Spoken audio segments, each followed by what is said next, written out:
You can have money in the bank and still feel broke. You can earn more than you ever have and still feel behind. You can pay your bills, keep savings, live better than most people in history, and still lie awake with the quiet conviction that you're failing financially.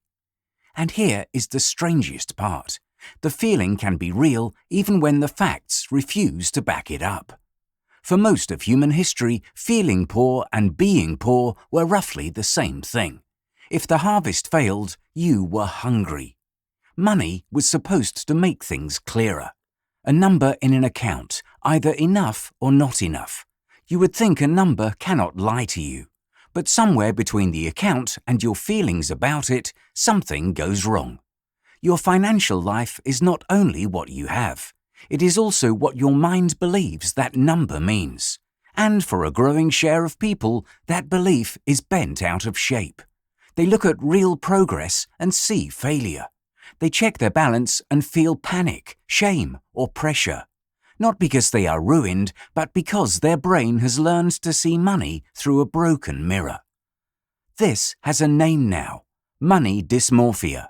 The sense that your financial situation is worse, smaller, more embarrassing, more fragile than it actually is. This is not about people who are genuinely struggling.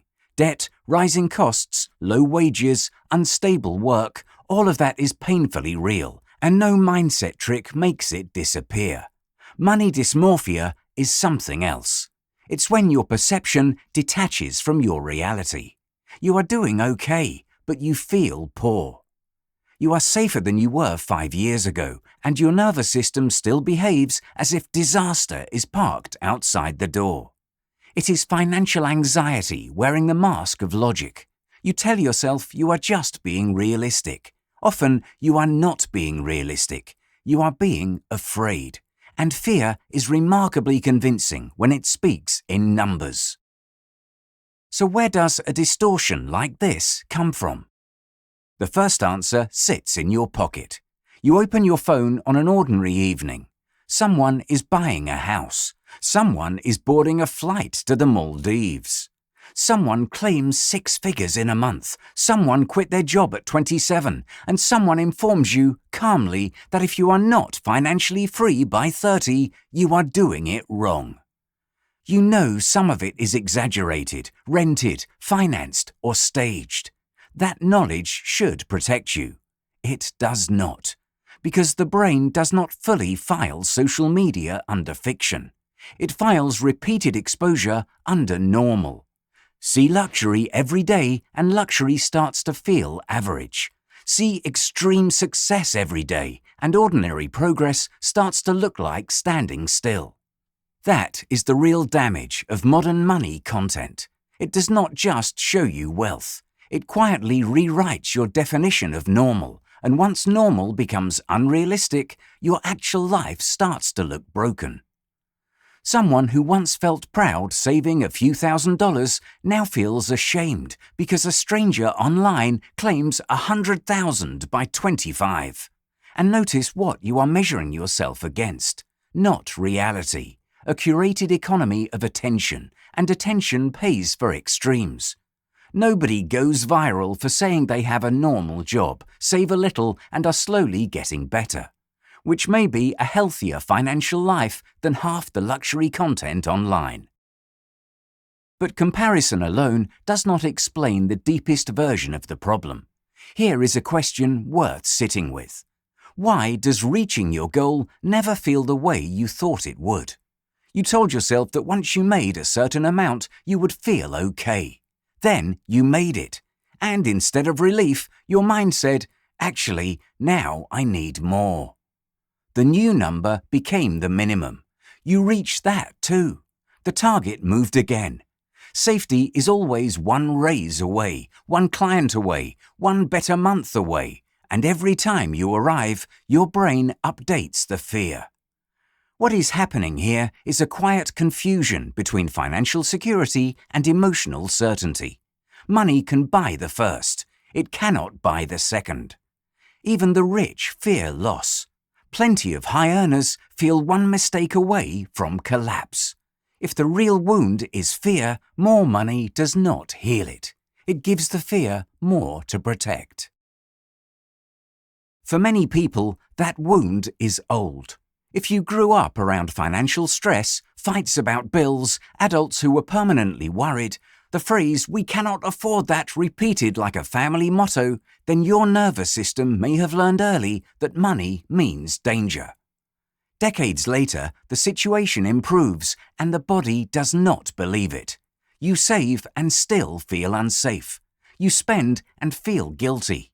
Emotionally, you are not living in your current bank account. You are living in an old survival pattern.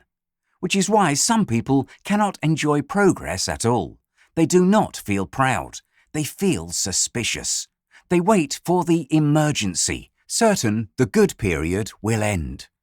That is not ingratitude. That is training. And the distortion has one more layer, the most painful one. It arrives when money stops being a tool and becomes a mirror. Then a low balance is proof you are behind. Debt is proof you are irresponsible. A normal job is proof you are average. Every bill becomes personal. But the mirror is warped. Your net worth is not your human worth, and your income is not your intelligence. Shame whispers that you are not doing enough. Fear adds that you are not safe enough, and the feed concludes that everyone else has already figured it out. Put those voices together, and even a stable person feels poor. So how would you know if this is you? One sign is that no amount of progress feels emotionally real. Another is guilt over reasonable purchases or panic after checking an account where nothing terrible is happening. The clearest test is simple. Write down the facts. What you earn, what you spend, what you owe, what you own, what is improving, what is genuinely urgent. If the picture on paper is calmer than the feeling in your chest, you have found the gap. Fear speaks in vague disasters. Facts speak in numbers. The goal is not to lie to yourself and declare everything fine. Underestimate your progress and you stay anxious. Ignore your problems and you stay stuck. The useful position is honest and kind at the same time. "I am not where I want to be yet" is a different sentence from "I am failing." That difference is everything, because shame breeds panic. Panic breeds impulsive decisions, and impulsive decisions breed more shame. From there, the repairs are unfashionably quiet. Let money become information again. A bill is information. A mistake is information. It tells you what needs attention, not who you are. Then clean up your comparison environment, because your feed is not neutral. It is training your standards and your fear. Be careful who you let define normal. Then write your own definition of enough, since money dysmorphia thrives in confusion when every stranger online can move your goalpost. And finally, the hardest part. Let progress count. You survived. You improved. You are building, slowly and imperfectly, and that still matters. Money dysmorphia insists you are behind because you do not match a fantasy. Reality is quieter, slower, more human. Sometimes the most financially healthy move is not earning more today. It is learning to see what you already have clearly. Because if your mind keeps turning progress into panic, no amount will ever feel like enough. The real freedom was never just having more. It is no longer letting fear distort what is already yours. For more videos like this, leave a like and subscribe to the channel.